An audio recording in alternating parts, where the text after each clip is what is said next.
Good morning students, good afternoon, good evening. Namaskar बच्चों.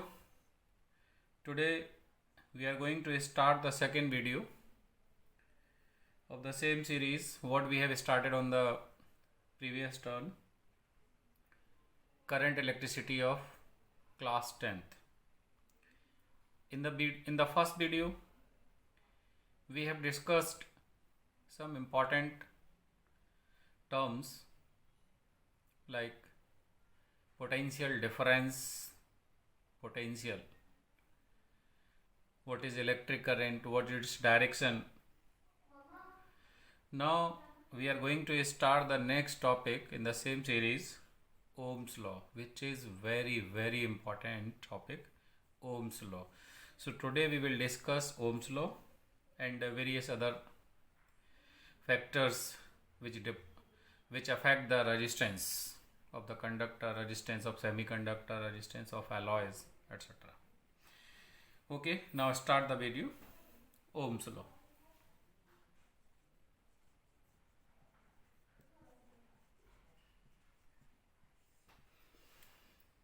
तो statement पहले करते हैं इसका. What is Ohm's law? Very important question, exam में पूछ सकते हैं आपसे. टर्म 2 एग्जाम में इंपॉर्टेंट टॉपिक है ये. देखो स्टेटमेंट क्या है. it states that potential difference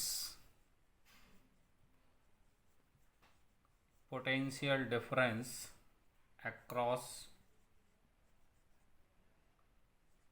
any conductor is directly proportional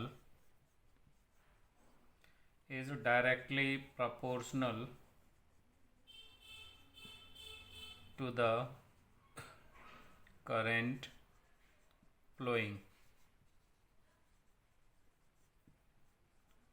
through the conductor.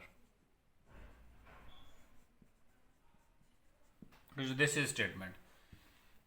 It states that the potential difference across any conductor is directly proportional to current flowing through the conductor. Incomplete statement है अभी. Condition देना पड़ेगी क्या? provided some physical conditions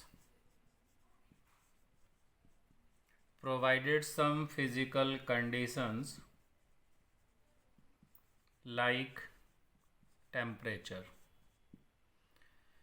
strain, pressure, etc. remaining constant.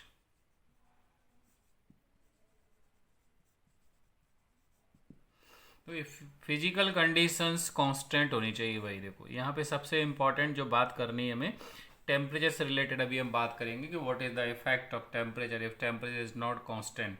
Will Ohm's law ओबे और not? So it will be discussed in the next topic. So this is Ohm's law. It states that the potential difference across any conductor is directly proportional to current flowing through the conductor, provided some physical conditions like temperature, strain, pressure, etc. remaining constant. Now mathematical, what is mathematical condition? If V is the potential difference across any portion of the conductor, then V is directly proportional to current. IV the current flowing in the conductor, V is directly proportional to current. Or if you remove the proportionality, then there is a constant R. This constant of proportionality is known as resistance of the conductor, resistance of the material, resistance of the substance. V equals to IR. This is mathematical form of Ohm's law. तो exam में आएगा. Give the statement of Ohm's law, right the mathematical condition, draw the circuit diagram, draw the necessary graph, etcetera.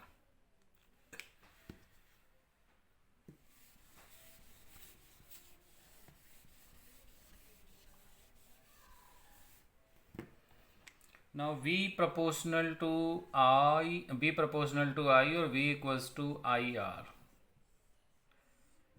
इस term की बात करते हैं। V क्या है यहाँ पे? V is potential difference across any portion of the wire and I V the current flowing in the wire. देखो एक बात याद रखो कि कोई भी क्वांटिटी जब प्रोपोर्शनलिटी की बात करेंगे, जैसे हमने बात किया था ना क्या कि V proportional to I, it means जब भी दो क्वांटिटी प्रोपोर्शनल हैं, if you plot the graph between these two quantity then graph will be straight line. If you plot the graph between V versus I then graph will be straight line. Straight line graph मिलेगा। कोई भी quantity यदि आपस में proportional है, उनके बीच में हम ग्राफ प्लॉट करेंगे तो it will be definitely a straight line. ठीक है, it means if you increase the potential difference then current will also increase, if you decrease the potential difference then current will also decrease। मतलब V very कैसे करेगा? V जैसे very करेगा वैसे I very करेगा। V increase करोगे तो I increase होगा, V डिक्रीज करोगे I डिक्रीज होगा। तो V प्रोपोर्शनल टू I और V इक्वल्स टू IR। ठीक है, एक सर्किट डायग्राम भी एग्जाम में पूछ सकता है, ड्रॉ नेसेसरी सर्किट डायग्राम। तो एक डायग्राम भी आप ड्रॉ कर सकते हैं। कैसे? एक सिंपल सा डायग्राम बना लीजिए आप। ये कोई रजिस्टर ले लिया हमने ऑफ रेजिस्टेंस R, यहाँ कनेक्ट कर दो इसके across voltmeter. Voltmeter क्या है? Voltmeter is use to measure the potential difference. Then connect a ammeter. Ammeter कहाँ लगाना है? सीरीज में। ऑलरेडी बता चुके हैं, ammeter is connected in series and voltmeter is connected in parallel. Then there is a battery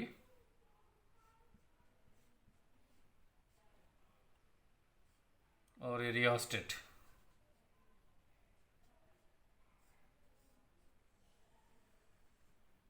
and a key.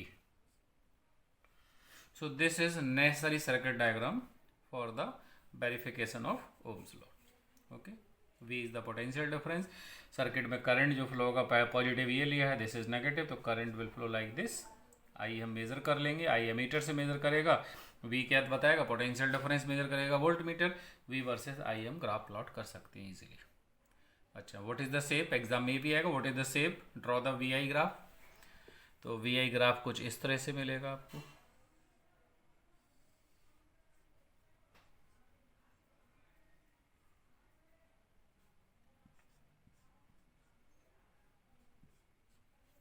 V versus I। देखो graph दोनों तरह से ड्रॉ कर सकते हैं।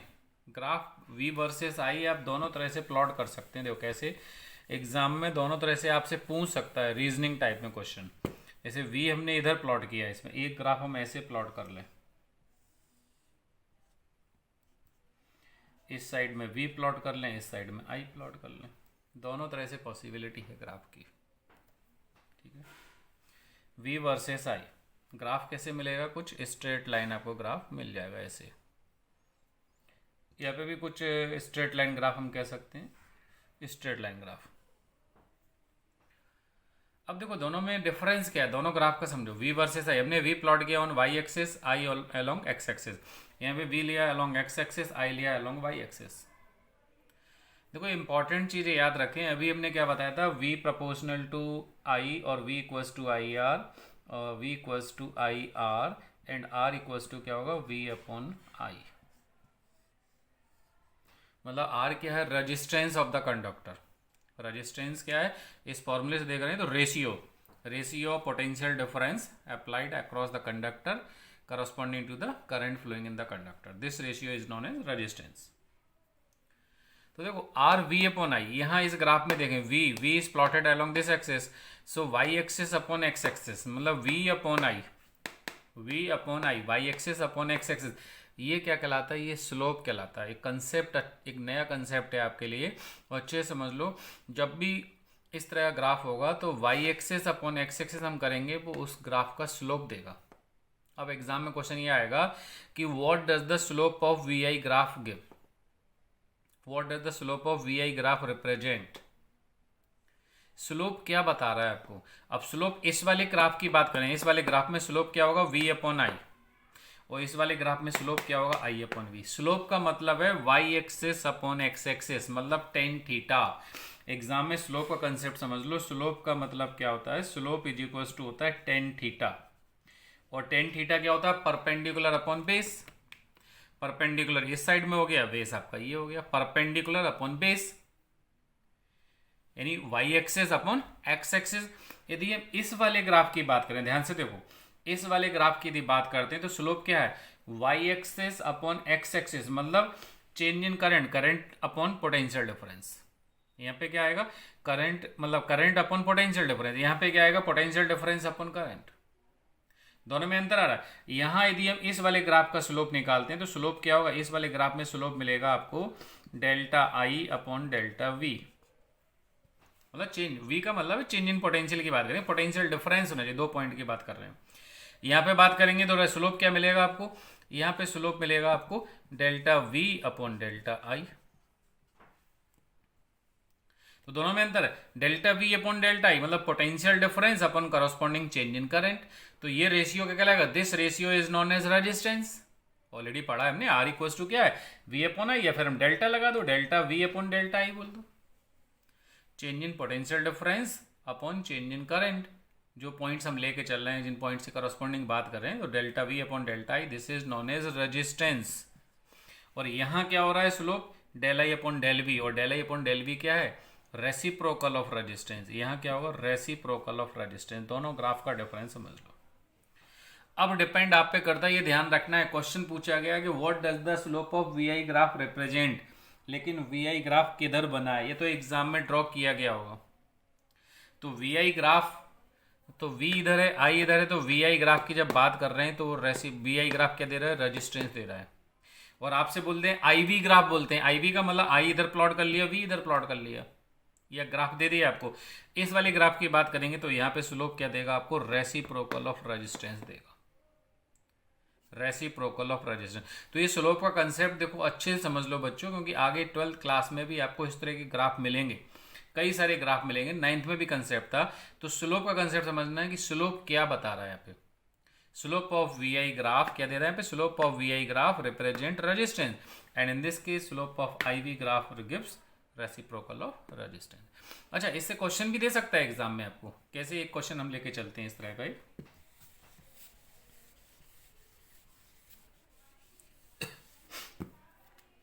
चलिए एक ऐसा क्वेश्चन ले लेते हैं हम यहाँ पे,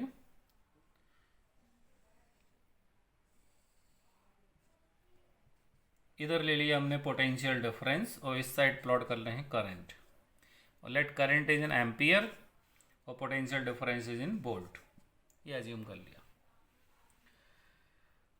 लेट 1 एम्पियर 2 3 4 5, ये पॉइंट्स हमने ले लिए, वैल्यूज एज्यूम सपोज करके चल रहे हैं, ठीक है। यहाँ मान लो कुछ वैल्यू है करंट की, पोटेंशियल डिफरेंस दिया होगा, एज्यूम कर लेते हैं, मान लो 2 volt 4 volt 6 volt 8 volt 10 volt, ठीक है, एज्यूम करके चलते हैं। कोई डाटा एज्यूम कर लिया हमने, मान लो इस तरह से एग्जाम में दे दिया आपको, और आपसे बोल दिया एक ग्राफ बना दिया, यहाँ पे ग्राफ प्लॉट कर दिया कुछ इस तरह से, ये ग्राफ प्लॉट कर दिया, और आपसे बोलेंगे find the resistance, calculate resistance, और ऐसा भी कर दें आप, इस तरह से जो पॉइंट है ना, इस तरह से लाइन आप एक डॉटेड लाइन में बना लें,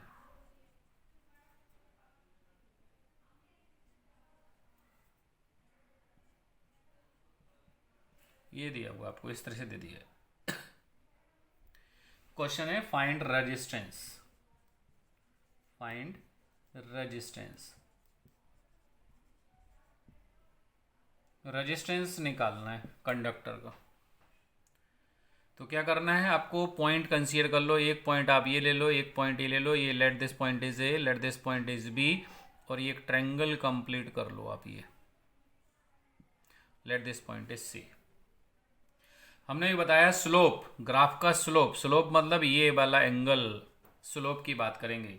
स्लोप मतलब क्या होगा, रेजिस्टेंस V वर्सेस I है ना, V upon I, V upon I क्या है, तो रेजिस्टेंस देगा आपका R इज इक्वल टू, कैसे निकालेंगे, स्लोप से।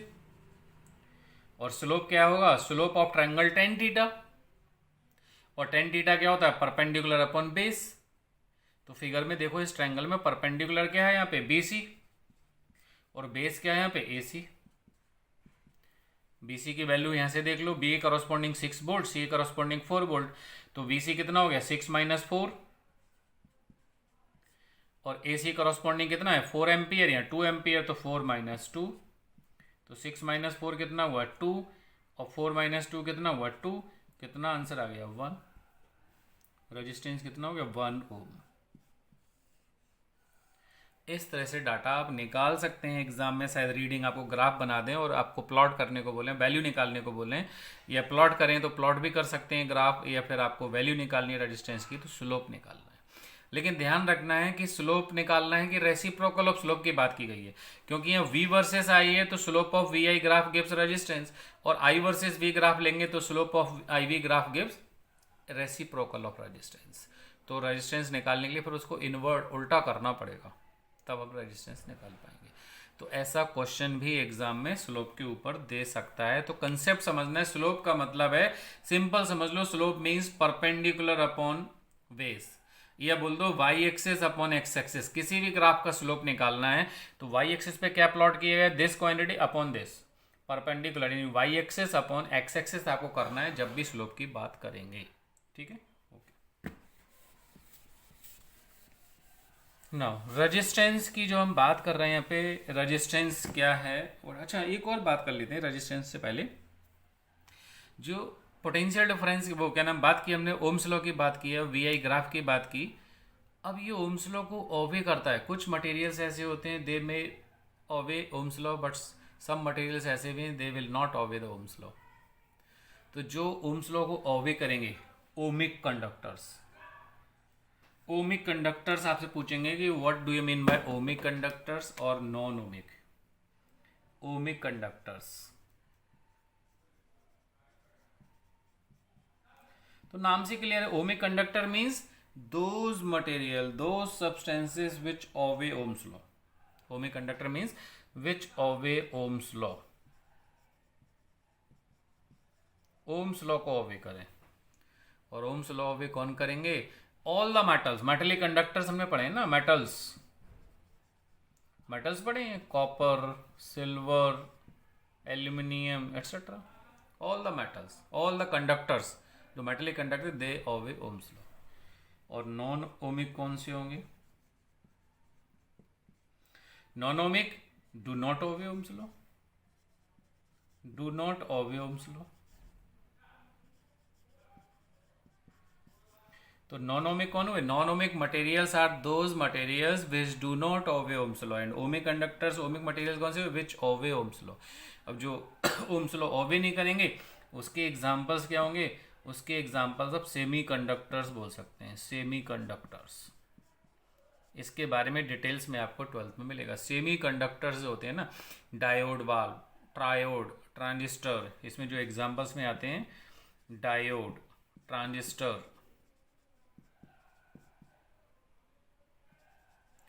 एटसेट्रा, इनके जो हम रीडिंग निकालते हैं ना, यहाँ पे ग्राफ प्लॉट करते हैं V वर्सेस I, वो लीनियर वेरिएशन नहीं होगा भाई। ओवे ओम्स लॉ का मतलब क्या है, ओवे ओम्स लॉ का मतलब जिसमें V वर्सेस I ग्राफ जो वो लीनियर हो, स्ट्रेट लाइन वेरी करे।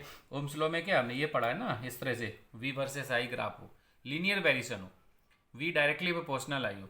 और नॉन ओमिक का मतलब है नॉन लीनियर वेरिएशन हो, जहाँ पे पोटेंशियल डिफरेंस और करंट ग्राफ, आपको ग्राफ यदि प्लॉट करें, जैसे V वर्सेस I प्लॉट करते हैं तो ग्राफ ऐसे मिल जाए, किसी भी शेप में मिल जाए, या हम इसको ऐसे ग्राफ बना दें कर्व शेप में मिल जाए।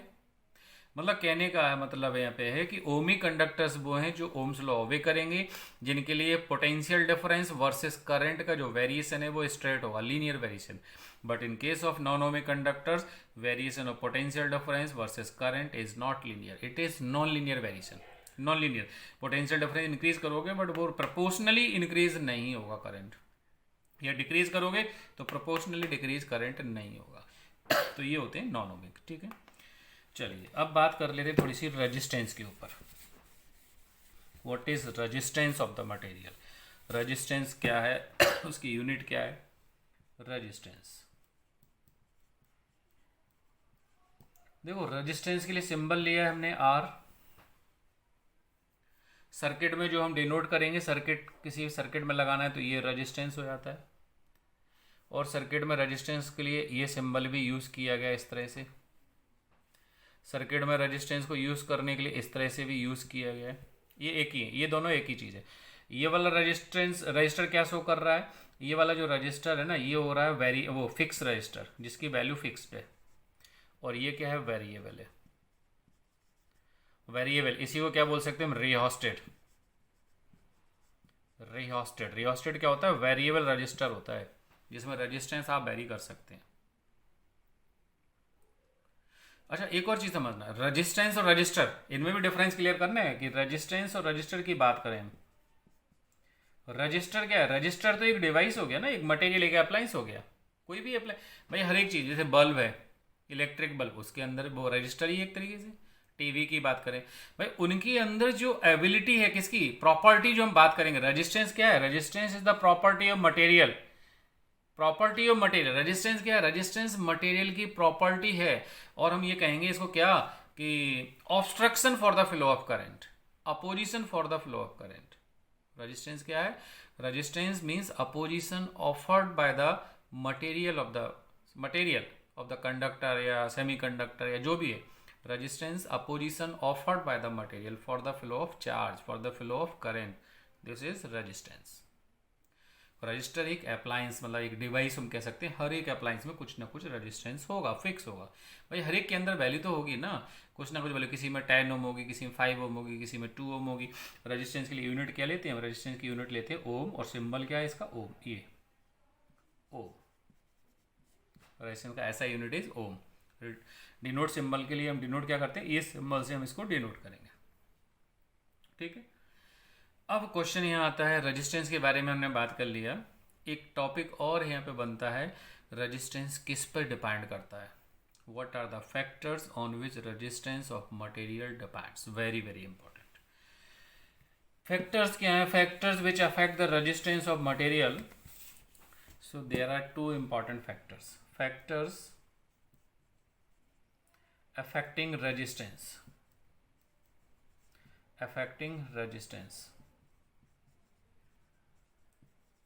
इसको अफेक्ट करने वाला।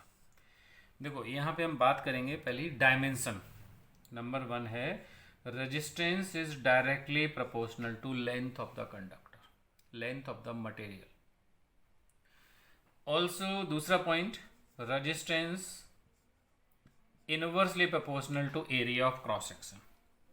Resistance is directly proportional to length of the material and resistance is directly proportional। देखो यहाँ पे एक बात समझना, इस सिंबल को डायरेक्टली प्रोपोर्शनल भी बोल सकते हैं और इनवर्सली भी बोल सकते हैं। कैसे, resistance is directly proportional to 1/A, और ऐसे बोलेंगे दूसरा, resistance is inversely proportional to area of cross section, ठीक है, दोनों तरह से बोल सकते हैं। तो resistance is directly proportional to length of the wire, length of the material, resistance inversely proportional to area of cross section, और कंबाइंड कर देते दोनों रिजल्ट को तो क्या आएगा, रेजिस्टेंस प्रोपोर्शनल टू L/A, और इसी को हम लिख सकते हैं रेजिस्टेंस इक्वल्स टू कांस्टेंट आएगा ρL/A, R is equals to ρL/A। एक नया टर्म आ गया, एक नया कांस्टेंट यूज हो गया यहाँ पे, रो, ये क्या है, रो, और इसी को हम लिखें रो इक्वल्स टू क्या बनेगा, rho equals to RA/L, rho equals to RA/L। Rho को बोलते हैं रेजिस्टिविटी, रो क्या है, resistivity of material, rho is the resistivity of material, ठीक है। तो यहाँ पे मैंने दो बातें की हैं, रेजिस्टेंस किस पे डिपेंड कर रहा है, resistance is directly proportional to length, resistance is inversely proportional to area. अच्छा देखो, एक बात समझना, सिंपल सी बात है कि डायरेक्टली प्रोपोर्शनल टू लेंथ का मतलब है यदि वायर का लेंथ इंक्रीज हो, जैसे मान लो हमने ऐसा ले लें कि एक वायर है कॉपर का, इसकी लेंथ है 2 सेंटीमीटर, एक दूसरा वायर सेम है, कॉपर का ही है, सेम लेंथ है, सेम उसका थिकनेस ले लें, नेचर वही ले रहे हैं, थिकनेस वही ले लें, लेकिन वो मान लो 4 सेंटीमीटर का है, कॉपर का ये भी है, कॉपर का ये भी है, बस लेंथ केवल डबल है इसमें, ये 2 सेंटीमीटर का वायर है, ये 4 सेंटीमीटर का वायर है, दोनों के area of cross section same है, थिकनेस मतलब सेम है, रेडियस दोनों की सेम है, तो क्लियर है भाई। देखो resistance directly proportional to length है, जब लेंथ बढ़ जाएगा तो उसी रेशियो में तो रेजिस्टेंस इंक्रीज होगा, मतलब इसका जो रेजिस्टेंस, सपोज कर लो कोई भी वैल्यू, इसकी रेजिस्टेंस यदि R है तो इसकी रेजिस्टेंस क्या हो जाएगी, 2R हो जाएगी, क्योंकि यहाँ लेंथ डबल कर दी ना, यहाँ 2 सेंटीमीटर या 4 centimetre, resistance directly proportional to length, length बढ़ेगा उसी रेशियो में रेजिस्टेंस भी इंक्रीज होगा। ऐसे याद रख लो, एरिया के इनवर्सली है, यदि area of cross section increase हो, जैसे हमने मान लो बात किया, एक थिन वायर ले लिया, एक थिक वायर ले लिया, थिन है और एक थिक है। थिक में क्या होगा, एरिया ऑफ क्रॉस सेक्शन ज़्यादा होगा, थिक वायर में एरिया ऑफ क्रॉस सेक्शन ज़्यादा है, so more the area of cross section lesser will be the resistance. Area of cross section यदि ज़्यादा है, थिक वायर में एरिया ऑफ क्रॉस सेक्शन ज़्यादा, रेजिस्टेंस इज लेस। थिन में क्या होगा, थिन में area of cross section is less, thin में area of cross section is less, resistance is more. Now we'll talk about the resistivity. What is resistivity and define it, give its SI unit.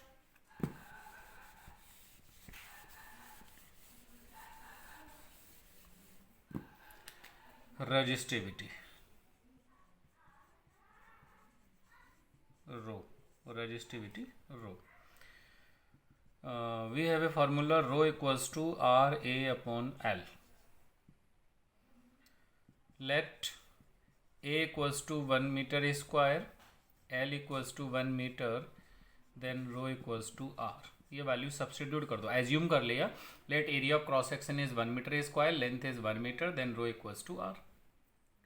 यहाँ से define करते हैं आप, define क्या करेंगे, resistivity of a wire is numerically equal to resistance of the wire. क्या, resistivity of a wire is numerically equal to resistance of the wire, resistance of the material whose area of cross section and length are unit. ये एक और काम करते हैं, आप दूसरी तरह डिफाइन करें, area is 1, length is 1, so area multiply by length क्या होगा, 1 मीटर क्यूब, मतलब वॉल्यूम हो गया ना। तो क्या बोलेंगे, resistivity of a material is numerically equal to resistance of that material whose volume is unit. ठीक है, resistivity of a material is numerically equal to resistance of that material or that wire whose volume is unit. Okay. Now what is SI unit? SI unit of resistivity, formula rho equals to RA by L. SI unit of resistance is ohm. SI unit of area of cross section is meter square. SI unit of length is meter, meter meter cancels, ohm into meter. SI unit of resistivity is ohm meter, ohm meter, and SI unit of resistance is ohm. ठीक है, दोनों की SI unit याद रखनी है, definition आपको याद रखनी है। ठीक है, नाउ अभी बात करते हैं फैक्टर्स अफेक्टिंग रेजिस्टिविटी। ठीक है,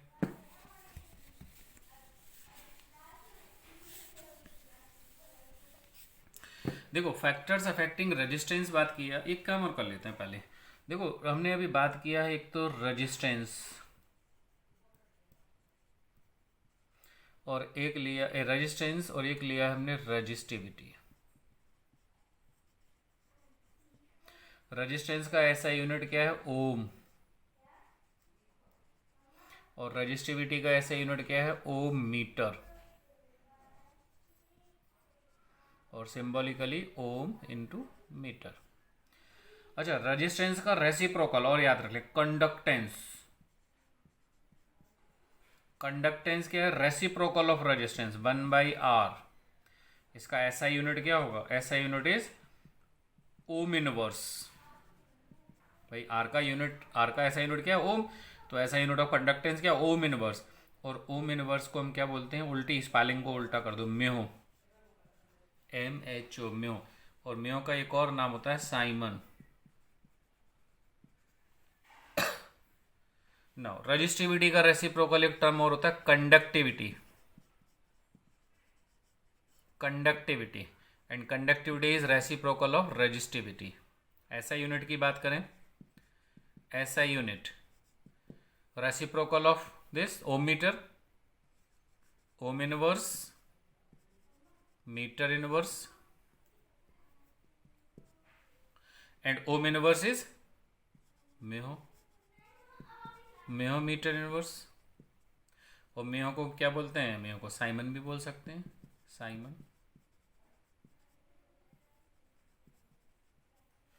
ठीक है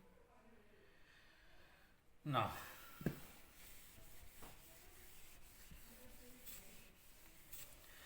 अभी बात कर रहे थे हम लोग factors affecting the resistance. So compare करते हैं रेजिस्टेंस एंड रेजिस्टिविटी, दोनों की बात करते हैं।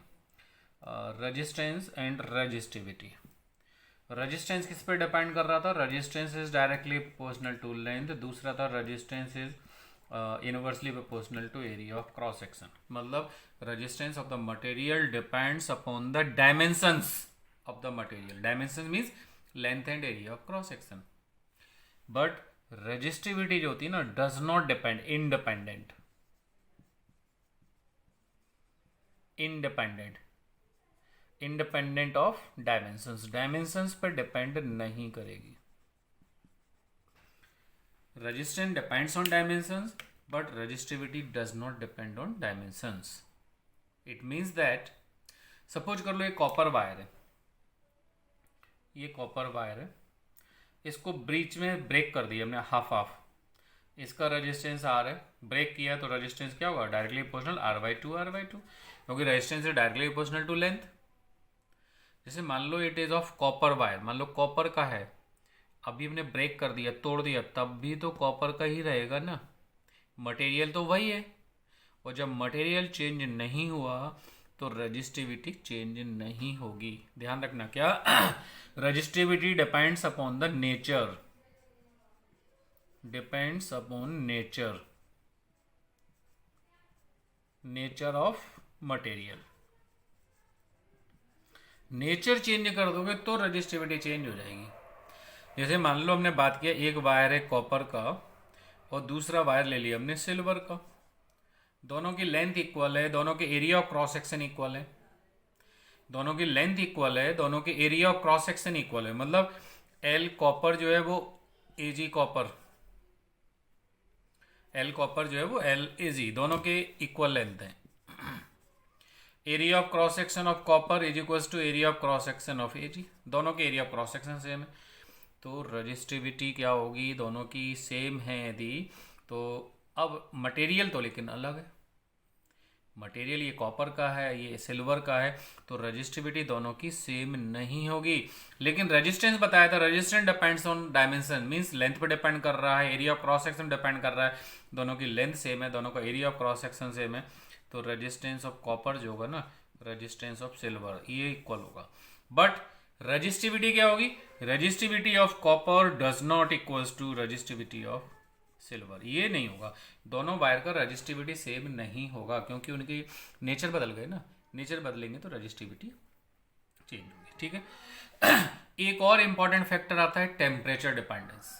टेम्परेचर पे भी डिपेंड करता है, resistance and resistivity both depends upon temperature.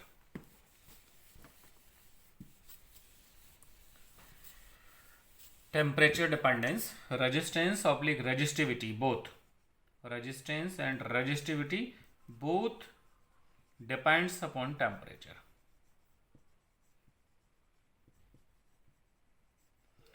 देखो रेजिस्टेंस रेजिस्टिविटी, रेजिस्टेंस डिपेंड करता था डायमेंशंस पे, रेजिस्टिविटी डायमेंशन पे डिपेंड नहीं करती है, नेचर पे डिपेंड करेगा रेजिस्टेंस, रो भी रेजिस्टिविटी भी नेचर पर डिपेंड करेगी। टेम्परेचर की बात करें तो both depends on temperature, temperature पे दोनों ही डिपेंड करेंगे। कैसे कैसे वेरिएशन होगा इनका? देखो शॉर्ट में 3 पॉइंट याद कर लो। नंबर 1, कंडक्टर, कंडक्टर में डायरेक्टली प्रोपोर्शनल, रजिस्टिविटी की बात करें या फिर हम रेजिस्टेंस या रजिस्टिविटी की बात करें, ये almost linearly directly proportional to temperature. If temperature increases resistance और resistivity increases, temperature decreases resistance resistivity decreases. कुछ ग्राफ यदि हम बात करेंगे तो ग्राफ कुछ वेरिएशन इस तरह से रहता है, ऑलमोस्ट स्ट्रेट लाइन मिलेगा आपको, स्ट्रेट लाइन, ये कुछ मिलेगा, हल्का सा कर्व है, ऑलमोस्ट स्ट्रेट लाइन। इस साइड में टेम्परेचर प्लॉट कर लें, इस साइड में रेजिस्टेंस ले लें या रजिस्टिविटी ले लें, इस साइड में कुछ भी ले लें, तो ये ग्राफ कुछ मिलेगा आपको कंडक्टर का, लाइक दिस। दूसरा बात करेंगे सेमी कंडक्टर। सेमी कंडक्टर में क्या होगा? उल्टा इफेक्ट है, इनवर्सली प्रोपोर्शनल है, रेजिस्टेंस और रजिस्टिविटी जो है वो इनवर्सली प्रोपोर्शनल है टेम्परेचर के। If temperature increases then resistance और resistivity decreases. In case of semiconductor temperature increase करने पे रेजिस्टेंस और रेजिस्टिविटी डिक्रीज होती है।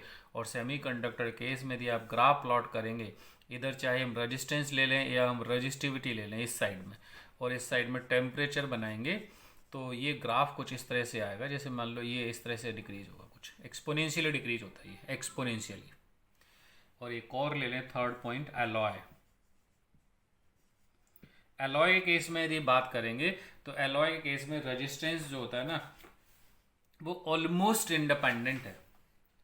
रेजिस्टेंस एलॉय की बात करें ऑलमोस्ट इंडिपेंडेंट है, इंडिपेंडेंट ऑफ टेम्परेचर। मतलब एलॉय का ग्राफ जो बना है, यदि हम कुछ रेजिस्टेंस या रेजिस्टिविटी, इधर रेजिस्टेंस ले लें इधर टेम्परेचर ले लें, तो ग्राफ कुछ ऐसे मिलेगा। मतलब हल्का सा स्ट्रेट लाइन, हॉरिजॉन्टल तो नहीं होगा लेकिन थोड़ा सा है ऐसे कर्व आएगा, हल्का सा स्ट्रेट होगा। स्ट्रेट एग्जैक्टली ऐसे पैरेलल नहीं है, पैरेलल होता है तो मतलब हम कहते थे कांस्टेंट रेजिस्टेंस। रेजिस्टेंस डिपेंड तो करता है टेम्परेचर पे, लेकिन वे बहुत कम, वेरी लेस। मतलब resistivity do not depend on temperature. Resistance भी टेम्परेचर डिपेंड नहीं करेगा, रेजिस्टिविटी भी टेम्परेचर डिपेंड नहीं करेगी, और डिपेंडेंस भी यदि है तो बहुत लाइट, हम कहेंगे ऑलमोस्ट इंडिपेंडेंट बोल सकते हो। क्या? Almost independent, almost independent on temperature, independent on temperature. इस वजह से क्या होता है, यदि जो एलॉय की हम बात करते हैं, जनरली जो फिजिक्स में एलॉयज होते हैं, कॉन्स्टेंटन, नाइक्रोम, मैग्नीन, ये एलॉयज होते हैं। और इन एलॉयज को जनरली हम स्टैंडर्ड रजिस्टर्स की तरह यूज करते हैं। स्टैंडर्ड रजिस्टर्स आप आगे 12th में पढ़ोगे, प्रैक्टिकल्स हैं, पोटेंशियोमीटर है, मीटर ब्रिज है, इनमें स्टैंडर्ड रजिस्टर्स यूज होते हैं। रेजिस्टेंस बॉक्स की बात करते हैं, उन स्टैंडर्ड रजिस्टर्स में इनका एलॉय का यूज होता है, क्योंकि वहाँ यदि हीटिंग इफेक्ट भी हो ना, तो उससे उसका टेम्परेचर चेंज ना हो। टेम्परेचर चेंज होने से एलॉय का रेजिस्टेंस ऑलमोस्ट इंडिपेंडेंट है, चेंज ना हो। इस वजह से क्या होते हैं, that is why alloys are generally used in making the standard resistors. Generally ये मैग्नीन और कॉन्स्टेंटन का यूज करते हैं। पे कौन से वायर यूज करेंगे एलॉय में? मैग्नीन, मैग्नीन, और एक होता है कॉन्स्टेंटन, कॉन्स्टेंटन। ये वाले वायर्स हम यूज करते हैं स्टैंडर्ड रजिस्टर्स के लिए। ठीक है, ये हो गया वेरिएशन। तो फिर से एक ब्रीफ करते हैं क्या कि कैसे वेरिएशन कर रहा है, इफेक्ट क्या है। देखो, रजिस्टर्स की यदि बात करें हम, रेजिस्टेंस की बात करें, तो resistance is directly proportional to length, resistance is inversely proportional to area of cross section. Means resistance depends on the dimensions of the material. But resistivity की बात करते हैं तो resistivity does not depend on dimensions, length पे depend नहीं करेगा, area of cross section पे depend नहीं करेगी। Resistance and resistivity both depends upon nature of material and both depends upon the temperature of the material. Temperature से कैसे very करेगा, अभी हमने तीनों का ग्राफिकल वेरिएशन बता दिया। अब कुछ क्वेश्चंस एक दो ले लेते हैं इससे रिलेटेड, रेजिस्टेंस और रेजिस्टिविटी से रिलेटेड बात कर लेते हैं। बहुत सिंपल से एक क्वेश्चन लेंगे। सपोज कर लो एक वायर है, एक वायर कंसीडर किया और इसका लेंथ मान लो, देखो शॉर्ट में डाटा लिख रहा हूं मैं, इनिशियल लेंथ है मान लो L, और एरिया ऑफ क्रॉस सेक्शन आप ले लो इसका, area of cross section, area of cross section हम एज्यूम कर लेते हैं A, और इनिशियल इसकी रेजिस्टेंस जो दी है वो हम एज्यूम कर रहे हैं, रेजिस्टेंस जो दी है वो है लेट इट R। कोई वायर है जिसका लेंथ L है, एरिया ऑफ क्रॉस सेक्शन है, उसकी रेजिस्टेंस कैपिटल R। अब क्वेश्चन ये है, find the new resistance if the wire is stretches to n times. Question क्या है, find new resistance, find new resistance if wire stretches, wire stretches to n times, n times of its original resistance, original length. Wire को n times हम stretch कर दें original length से, तो new resistance कितनी होगी। करते हैं सॉल्व। फॉर्मूला हमारे पास है, देखो फर्स्ट कंडीशन क्या थी, length is L, area of cross section is A, resistance is R। तो फॉर्मूला हमारे पास क्या है, since rho equals to RA upon L। ये बिफोर स्ट्रेचिंग की बात करें, R is the resistance, area of cross section L, this is first condition, this is before stretching, wire को स्ट्रेच नहीं किया गया है। आफ्टर स्ट्रेचिंग क्या होगा, आफ्टर स्ट्रेचिंग, उसको खींच दिया आपने, after stretching to n times. देखो एन टाइम्स जब हम खींचेंगे ना तो न्यू लेंथ कितनी होगी यहाँ पे, न्यू लेंथ वायर की, न्यू लेंथ की हम बात करें तो न्यू लेंथ जो एल डैश है ना, वो एल डैश कितना हो गया, एन एल हो गया।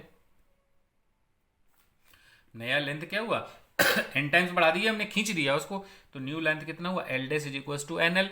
और जब न्यू लेंथ देखो किसी भी वायर को, जैसे मान लो ये वायर है, आप सपोज करें थोड़ी देर के लिए ये वायर है, ठीक है, इस वायर को हम खींचेंगे ना, जब खींचेंगे दोनों साइड से लोड लगा के, तो ये डेफिनेटली इसका लेंथ तो बढ़ेगा, बट थिनिंग भी तो होगा वायर का। थिनिंग मतलब पतला, area of cross section reduce होगा, रेडियस कम होगी, तो एरिया ऑफ क्रॉस सेक्शन पे अफेक्ट होने से रेजिस्टेंस पे अफेक्ट पड़ेगा। लेकिन एक चीज इंपॉर्टेंट है, क्या चीज इंपॉर्टेंट है, वायर को हम जब स्ट्रेच करेंगे वॉल्यूम ऑफ मटेरियल तो सेम रहेगा, देखो वॉल्यूम चेंज नहीं होगा, तो वो वाला कंसेप्ट लगा देते हैं कि वॉल्यूम ऑफ मटेरियल यहाँ पे चेंज नहीं होने वाला, तो वॉल्यूम ऑफ मटेरियल सेम रहेगा, देखो वॉल्यूम रिमेन सेम। कितना, इनिशियल वॉल्यूम कितना है, देखो इनिशियल वॉल्यूम वायर का लेंथ है L, area of cross section A.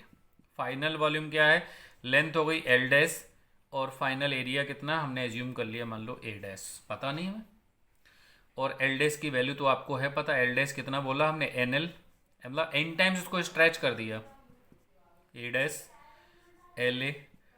तो देखो इससे क्या होगा आपका, एल से एल कैंसिल हो गया, एल से एल कैंसिल, तो यहाँ से रिजल्ट आपको क्या मिल जाएगा, A upon A dash is equals to N आ गया।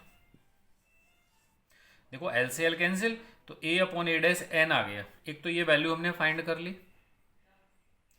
अब न्यू रेजिस्टेंस की बात करते हैं, न्यू रेजिस्टेंस कितना होगा, new resistance, new resistance R dash is equals to formula लगा दो रो। देखो पहले फॉर्मूला था resistivity is equals to R A upon L, ठीक है। अच्छा अब न्यू रेजिस्टेंस हमने आर डैश माना है, तो रजिस्टिविटी तो चेंज नहीं होगी ना भाई, मटेरियल तो वही है, हमने वायर को स्ट्रेच किया है बस, रजिस्टिविटी तो चेंज नहीं होगी। तो न्यू रजिस्टिविटी की बात करें तो वो तो रो ही रहेगी, लेकिन रेजिस्टेंस हमने क्या ले लिया, आर डैश, एरिया कितना लिया है नया, ए डैश, और लेंथ कितनी ली है हमने, एल डैश। देख इनिशियल कंडीशन ये थी, सेकंड कंडीशन आपकी ये हो गई, हमें तो न्यू निकालना है। देखो रजिस्टिविटी तो सेम ही रहेगी ना, और जब रजिस्टिविटी सेम रहेगी तो इक्वेशन 1 एंड 2 को आप इक्वलाइज कर दो, इक्वेशन 1 एंड 2 को इक्वलाइज कर दें, इक्वलाइज से देखो क्या रिजल्ट मिलेगा आपको, दोनों को इक्वल करते हैं तो R A upon L is equals to R dash A dash upon L dash, और देखो R A upon L, R dash find करना है, ए डैश कितना है, ए डैश देखो कितना होगा, ए डैश की वैल्यू रखें यहाँ से, ए डैश की वैल्यू यहाँ से आप निकाल लो, ए डैश की वैल्यू हो जाएगी, ए डैश उधर लाओगे तो ए अपॉन एन, क्या हो जाएगा, ए अपॉन एन। और एल डैश कितना है, एल डैश न्यू लेंथ कितना है, एन टाइम्स एन एल, ठीक है, न्यू लेंथ कितनी है, एन एल। तो सॉल्व कर लो कितना होगा ये, ए से ए कैंसिल, ये कैंसिल कर दो आप, एल से एल कैंसिल हो गया, तो यहाँ बच्चा आर, यहाँ आपके पास आर डैश, यहाँ पे हो गया एन स्क्वायर, तो आर डैश किसकी इक्वल हो गया, एन स्क्वायर आर। आप इसको फॉर्मूला की तरह भी यूज़ कर सकते हो, इसको एज ए फॉर्मूला भी आप यूज़ कर लो, new resistance of wire will be N square R. New resistance कितना होगा वायर का, new resistance of wire will be N square R, मतलब एन जितने टाइम्स हमने वायर को स्ट्रेच किया, हमने क्या बोला था क्वेश्चन में, किसी वायर को एन टाइम्स स्ट्रेच किया, उसकी लेंथ एन टाइम्स बढ़ा दी, तो नया रेजिस्टेंस कितना होगा, जो लेंथ बढ़ी है ना उसका स्क्वायर कर दो, multiply by original resistance, answer निकल आएगा। जैसे एक छोटा सा क्वेश्चन लेते हैं, मान लो ये क्वेश्चन हमने लिया कि कोई वायर है जिसका ओरिजिनल रेजिस्टेंस आपको दिया है 10 ओम, क्वेश्चन दिया कि कोई वायर है जिसका रेजिस्टेंस दिया है 10 ohm, and if it is stretch to 10 times, इसको स्ट्रेच कर दिया जाए 10 टाइम्स, हम स्ट्रेच कर दें 10 टाइम्स, 10 टाइम्स स्ट्रेच करते हैं, what will be the new resistance. भाई न्यू रेजिस्टेंस का फॉर्मूला हमने बताया R dash is equals to n square R, और एन कितना बोला 10 टाइम्स, तो 10 का स्क्वायर मल्टीप्लाई बाय आर, तो कितना हो गया 100 आर हो गया, 100 टाइम्स।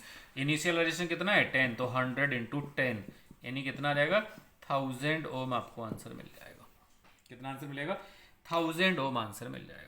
तो डायरेक्टली आपको बस इतना पता हो कि कितने टाइम्स लेंथ इंक्रीज करी गई, उससे हम न्यू रेजिस्टेंस निकाल सकते हैं।